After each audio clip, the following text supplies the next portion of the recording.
नमस्कार मित्रों, मेरे स्पिरिचुअल कनेक्ट पे आप सभी लोगों का हार्दिक अभिनंदन है।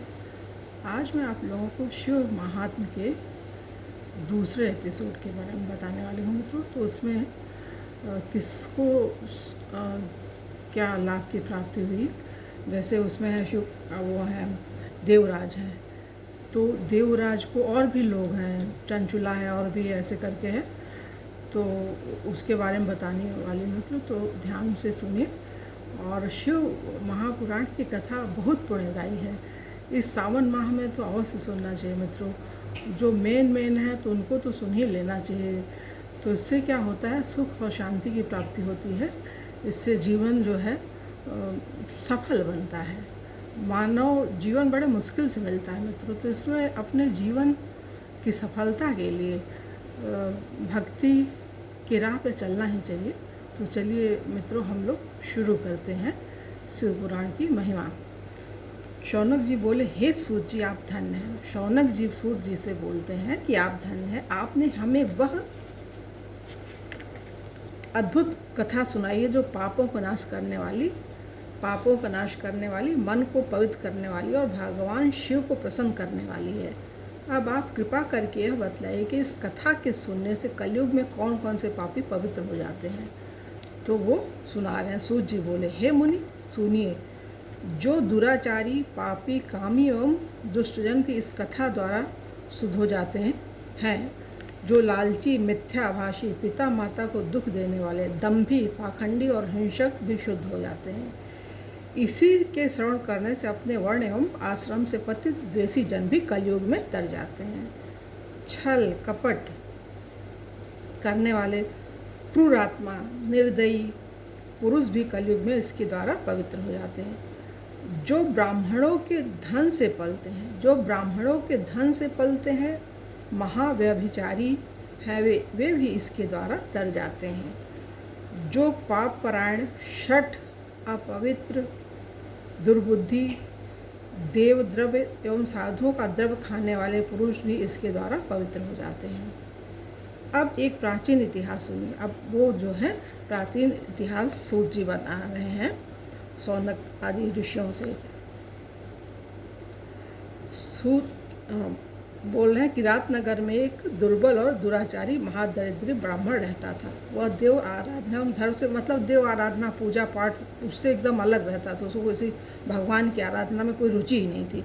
वह संध्या तो क्या स्नान भी नहीं करता। उसका नाम देवराज था। देवराज सबसे पहली महात्म की कथा में देवराज का ही नाम आया है मित्र। देवराज उसने अधर्म द्वारा बहुत सा धन एकत्रित किया और धर्म में एक कौड़ी भी न लगाई। अधर्म से बहुत सारा धन इकट्ठा किया और धर्म में एक पैसा भी नहीं, मतलब अधर्म के ही मार्ग पे वो चलता था हमेशा। वह एक समय स्नान करने तालाब पर गया। वहाँ पर शोभावती नाम की वेश्या को देखकर व्याकुल हो गया।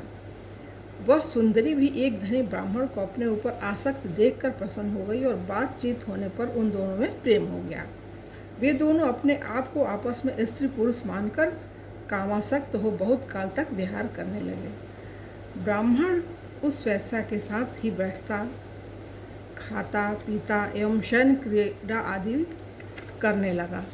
उस ब्राह्मण को माता पिता एवं पत्नी ने बार बार रोका। माता पिता पत्नी उनके सभी थे, उसके देवराज के पूरा परिवार था उसका, परंतु उसने एक भी न सुनी। माता पिता पत्नी मतलब किसी की कुछ भी नहीं सुना उसने। उस नीच ने ईर्ष्यावश एक रात्रि को सोए हुए माता पिता एवं पत्नी को, इतना नीच इतना घटिया इंसान था वो देवराज, अपने माता पिता को मार दिया, पत्नी को, सबको मार दिया और जितना धन था वो सब लेके चला गया और उस कामाशक्त वेश्या को दे दिया। वह पापी देव योग बल से प्रहस्तिनापुर में आया। वो पापी भी योग बल से प्रहस्तिनापुर में आया, वो जो देवराज था। वहाँ उसने शिवालय देखा जिसमें बहुत से साधुजन एकत्रित थे। वहाँ वह बीमार पड़ गया। देवराज देवालय में आकर के बीमार पड़ गया। इस अवस्था में उसने ब्राह्मण के मुख द्वारा शिव संबंधिनी कथा श्रवण की।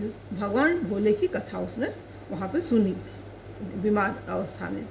एक मास के अंदर देवराज मर गया। और 1 ही महीने में वो मर गया देवराज जो था। तब यमदूत उसे पकड़कर यमपुर ले गए। उसी समय शरीर पर भस्म लगाए, रुद्राक्ष धारण किए, त्रिशूल उठाए, रुद्रगण क्रोध में भरकर शिवलोक से चलकर यमपुरी पहुँचे और यमदूतों को भगाकर देवराज को छुड़ा लिया। यमदूतों को भगा दिया और देवराज को छुड़ा इसलिए लिया कि वो बीमार की अवस्था में वहाँ उसने शिव पुराण की कथा सुन ली थी 1 महीने तक, तो इसलिए वो लोगों ने छुड़ाया।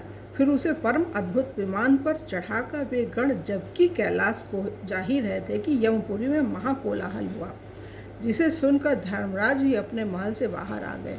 वहाँ साक्षात शिव जी के समान 4 दूतों को देखा। तब धर्मराज ने उनकी विधि पूर्वक पूजा की। ज्ञान चक्षुओं के द्वारा धर्मराज सब कुछ जान गए।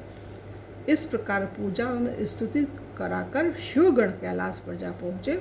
वहाँ पार्वती जी के सहित दयासागर शिव जी को उसे आकर अर्पित कर दिया। मतलब भगवान भोले के पास ले गए और वो वहाँ शरणागत हो गया, तो उसको भगवान की भक्ति मिली।